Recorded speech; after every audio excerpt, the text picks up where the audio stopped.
لنت این ماشین تموم شده، به آهن رسیده و دیسک رو کلا از بین برده، خطای زیادی رو دیسک افتاده.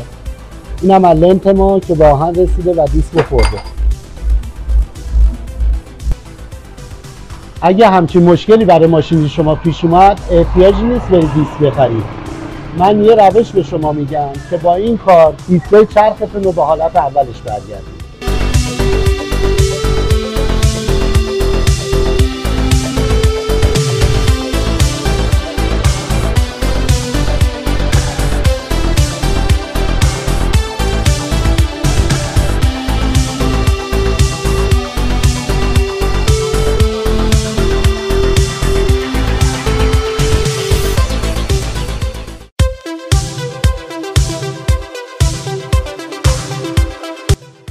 همونطور که دیدید دیسک ماشین به حالت اولش برگشت.